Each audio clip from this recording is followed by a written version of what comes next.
Assalamualaikum warahmatullahi wabarakatuh. Senang sekali bertemu kali ini dalam kesempatan yang berbeda dalam pembahasan kasus hipertiroid. Saya Lalatul Rahmi, dosen pengawas praktikum farmakoterapi penyakit kardiovaskular dan endokrin, Fakultas Farmasi, Universitas Andalas.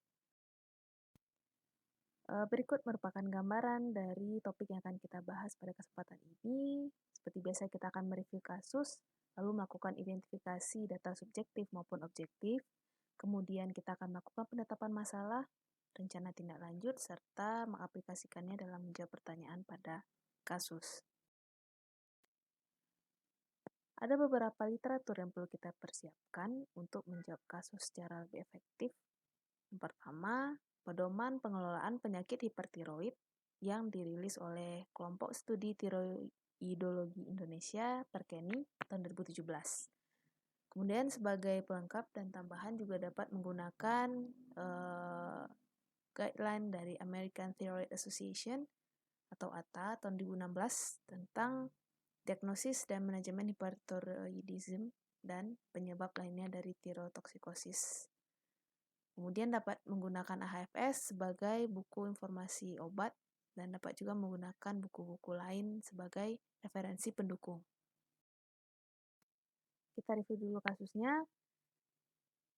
Di sini pasien kita adalah wanita berusia 45 tahun, bekerja sebagai pedagang, datang ke rumah sakit dengan keluhan utama sesak nafas secara tiba-tiba. Sebelumnya pasien tidak pernah merasakan hal yang sama. Selain sesak nafas, pasien juga sering merasa berdebar-debar, berkeringat, serta merasa nafsu makan meningkat dan cepat lapar, tetapi tidak sejalan dengan berat badan, yaitu pasien ini mengalami penurunan berat badan.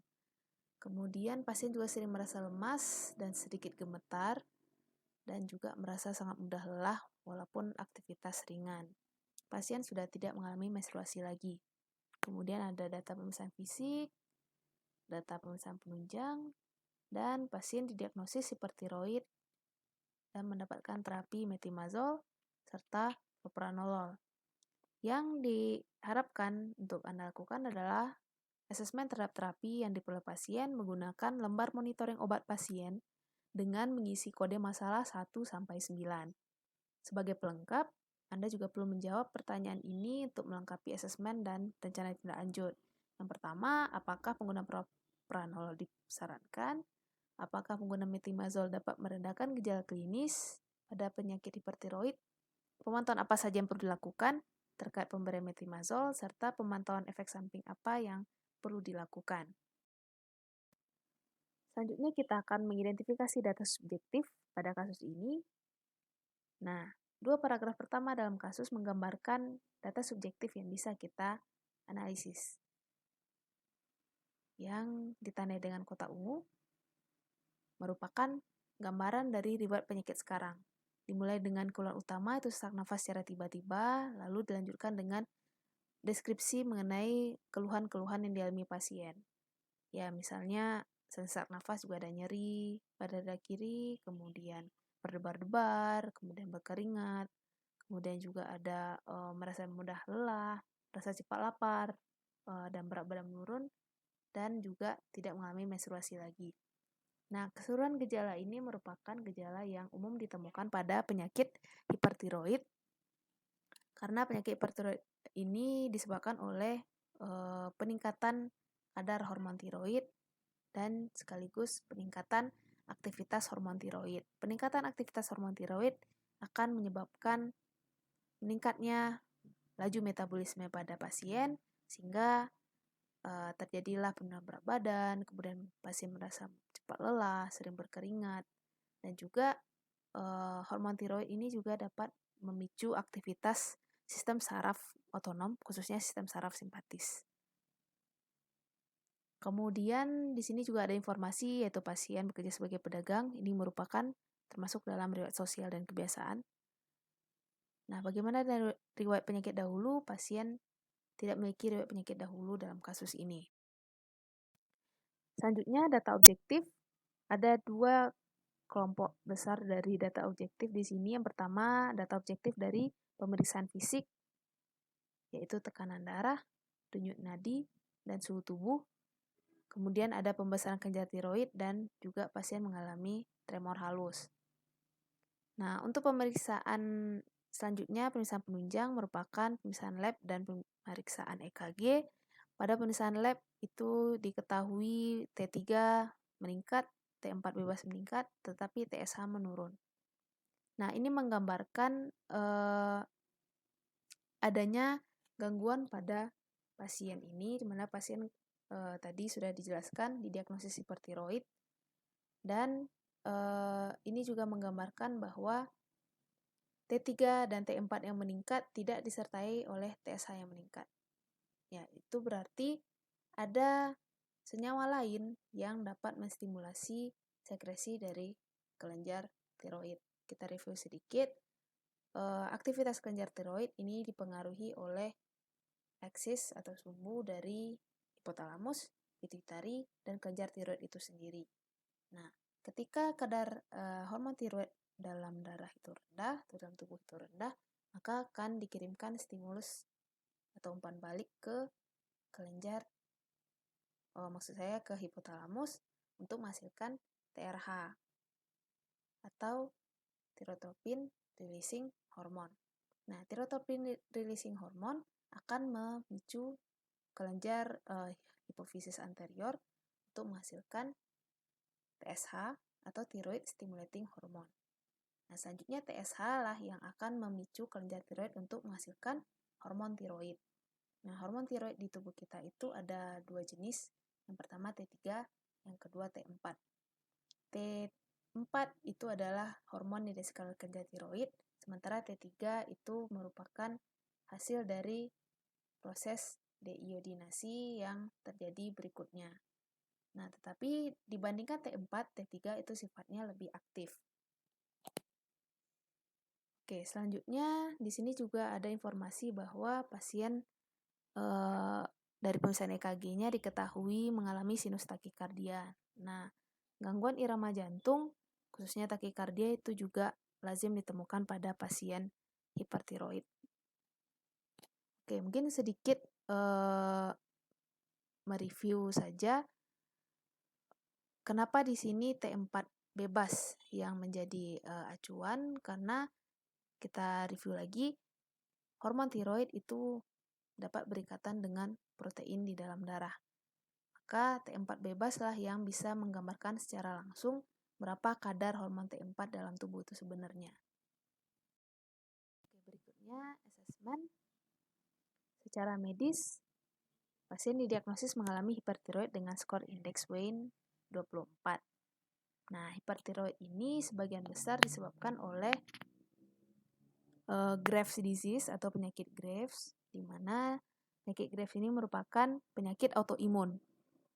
Nah, kenapa dikatakan penyakit autoimun? Karena pada pasien penderita penyakit Graves dihasilkan antibodi yang kerjanya mirip dengan TSH atau disebut juga dengan TSAB, thyroid stimulating antibody, atau ada juga menyebutnya thyroid stimulating immunoglobulin. TSAB atau TSIG ini kerjanya adalah menstimulasi kelenjar tiroid untuk menghasilkan hormon tiroid dengan lebih banyak lagi. Padahal seharusnya yang melakukan tugas itu adalah TSH yang dihasilkan oleh hipofisis bagian anterior. Nah, inilah menyebabkan pasien ini T3 T4-nya tadi meningkat, sementara TSH-nya justru rendah. Oke, selanjutnya apa itu skor indeks Wayne?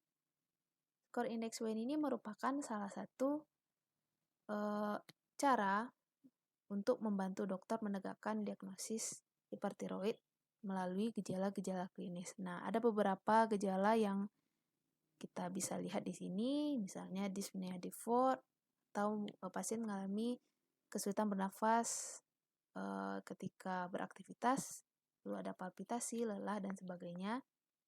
Nah, masing-masing gejala ini ada skornya. Skor nanti kemudian dijumlahkan, kemudian diinterpretasikan berdasarkan skor total. Ketika dia di atas 19 hipertiroid, 11-19 equivokal, di bawah 11 itu euthyroid atau non-toxic. Ya, di sini dijelaskan lagi bahwa skor indeks Wayne merupakan indikator untuk membantu penegakan diagnosis hipertiroid khususnya Graves' disease secara klinis. Oke, kemudian dari segi asesmen farmasi, kita perlu tahu dulu tujuan terapi hipertiroid. Nah, tujuan terapinya adalah mengeliminasi kelebihan hormon tiroid dan meminimalkan gejala serta konsekuensi jangka panjang dari hipertiroid. Nah, kita tahu hipertiroid jika tidak diatasi maka akan membahayakan bagi penderitanya. Bayangkan ketika metabolisme tubuh Anda dipicu untuk jauh di atas normal, lalu jantung itu irama menjadi kacau, tidak teratur, tekanan darah menjadi tinggi, kemudian merasa cepat lapar, dan sebagainya, dan juga ada risiko osteoporosis karena hormon tiroid juga terlibat dalam resorpsi mineral dari tulang. Nah, makanya pada pasien ini sering diberikan pengobatan untuk mengendalikan hormon tiroidnya supaya jangan berlebih. Nah, kita juga perlu mengetahui modalitas terapi hipertiroid. Menurut Perkeni ada 3 modalitas terapi. Yang pertama, obat antitiroid. Yang kedua, iodium radioaktif. Yang ketiga, pembedahan. Apa saja obat antitiroid yang digunakan? Yang pertama, metimazol atau MMI. Nah, ini merupakan obat antitiroid yang sangat diandalkan, efektivitasnya bagus. Dan juga yang pilihan yang kedua adalah propiltiuracil atau PTU. PTU ini lebih dipilih jika pasien hamil atau menyusui. Selanjutnya, sebagai terapi adjuvan, ada beberapa kelompok obat yang bisa digunakan, beta blocker, kemudian penenang atau tranquilizer, sedatif, litium karbonat, serta iodium stabil. Apa guna beta blocker di sini? Gunanya adalah mengurangi gejala perifer terkait gangguan irama jantung khususnya, serta menghambat konversi T4 menjadi T3. Dengan menghambat konversi T4 menjadi T3, diharapkan gejala atau aktivitas hormon tiroid dalam tubuh pasien ini tidak terlalu kuat, karena T3 yang aktivitasnya lebih baik dibandingkan T4. Selanjutnya, tinjauan obat. Dalam kasus ini cukup sederhana, hanya ada 2 obat yang perlu kita tinjau. Yang pertama, metimazol. Ini merupakan obat terapi utama pada hipertiroid dengan regimen dosis 20-40 mg per hari per oral setiap 24 jam. Dosis pemeliharaan 5-30 mg diberikan 12-24 bulan untuk mencapai terapi. Nah, ini tahap awal. Kemudian efek sampingnya ada ruam, urtikaria, gatal, atralgia, dan leukopenia. Obat kedua yaitu propranolol dengan indikasi gejala tirotoksik atau sindrom klinis atau gangguan irama jantung akibat hipertiroid. Dosisnya 10-40 mg per oral setiap 6-8 jam. Efek sampingnya bradikardia dan juga gangguan saluran cerna. Berikutnya identifikasi masalah terkait obat dan tindak lanjut. Kode masalah pertama itu 1A, apakah ada terapi tanpa indikasi? Dalam kasus ini tidak ada. Kedua obat memiliki indikasi yang sangat kuat, yaitu hipertiroid, baik metimazol maupun propranolol. Jadi tidak ada terapi tanpa indikasi. Berikutnya 1B, apakah ada indikasi yang tidak diterapi? Juga tidak ada. Seluruh gejala yang dialami oleh pasien terkait dengan penyakit hipertiroid. Oleh karena itu, gejala ini diharapkan dapat diatasi oleh pemberian metimazol dan juga propranolol. Berikutnya kontraindikasi.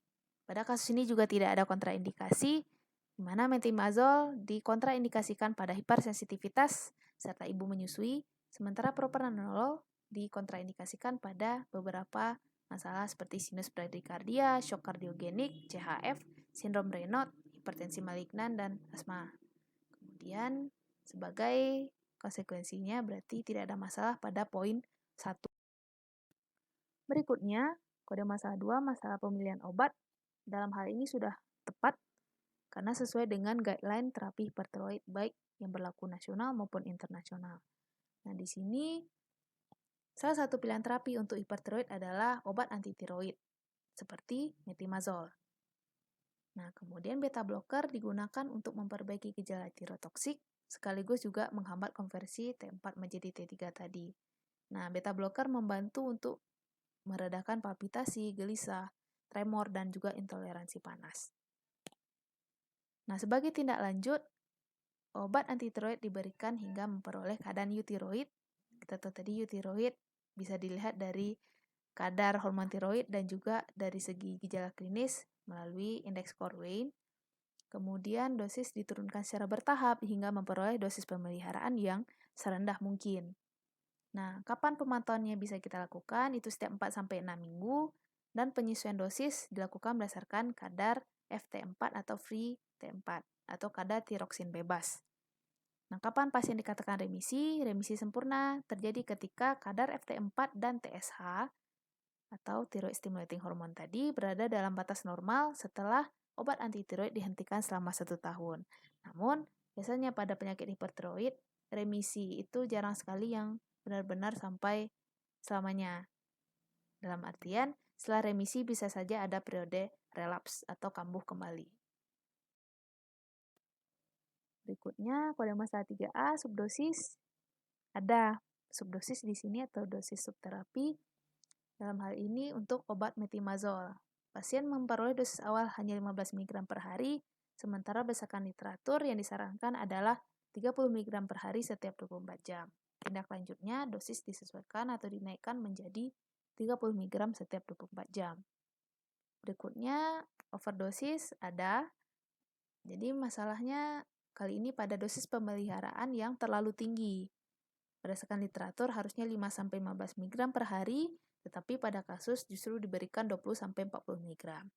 Sebagai tindak lanjut, disarankan untuk menurunkan dosis pemeliharaan menjadi 5-15 mg per hari, disesuaikan dengan kondisi pasien. Selanjutnya, interval pemberian ini sudah tepat untuk kedua obat metimazol. Nah, di sini ada perbedaan literatur atau perbedaan pedoman, di mana untuk perkeni, metimazol diberikan 1 kali sehari. Pertimbangannya adalah waktu paruhnya yang panjang. Tetapi jika Anda melihat literatur lain, misalnya AHFS atau Pharmacotherapy a Pathophysiological Approach di Biro, Anda akan menemukan metimazol dapat diberikan dalam dosis terbagi. Ya, keduanya tidak masalah, tetapi karena kita di Indonesia, mungkin kita bisa mengikuti pedoman yang berlaku di Indonesia. Sementara untuk propranolol pada kasus ini sudah tepat, diberikan setiap 6-8 jam. Kemudian kode masalah 5, cara atau waktu pemberian obat sudah tepat, dapat dikonsumsi tanpa atau bersama makanan untuk metimazol. Lalu kode masalah 6, rute pemberian juga sudah tepat, diberikan dengan rute per oral kedua-duanya dan sesuai dengan literatur maupun pedoman. Selanjutnya, lama pemberian. Dalam kasus ini, metimazol memperoleh terapi selama 12 bulan. Berdasarkan literatur, terapi disarankan untuk diberikan 12-24 bulan pada tahap awal untuk mencapai target terapi. Jadi, ini sudah tepat. Kemudian interaksi obat, ada interaksi di sini, di mana metimazol dapat meningkatkan clearance propranolol pada fase hipertiroid. Sebagai tindak lanjut, disarankan untuk menurunkan dosis propranolol jika pasien berada pada keadaan eutiroid. Terakhir, kode masalah 9, risiko efek samping obat. Tentu saja, setiap obat selalu memiliki risiko efek samping. Misalnya metimazol, risiko efek sampingnya adalah tadi juga sudah dijelaskan, ruam, urtikaria, gatal, atralgia, dan leukopenia. Propranolol, efek samping obatnya antara lain bradikardia dan beberapa gangguan pada saluran cerna. Untuk tindak lanjut, pemantauan efek samping obat disarankan adalah pemeriksaan darah, kulit, dan kolagen untuk metimazol. Sementara untuk propranolol, selain juga pemantauan heart rate atau denyut nadi, juga disarankan untuk pemeriksaan risiko gangguan saluran cerna. Baik, demikian pembahasan kasus penyakit hipertiroid pada kali ini. Semoga bermanfaat dan dapat diaplikasikan untuk praktikum farmakoterapi penyakit kardiovaskular dan endokrin maupun pada saat Anda mempelajari kasus-kasus farmakoterapi lainnya. Terima kasih atas perhatiannya. Assalamualaikum warahmatullahi wabarakatuh.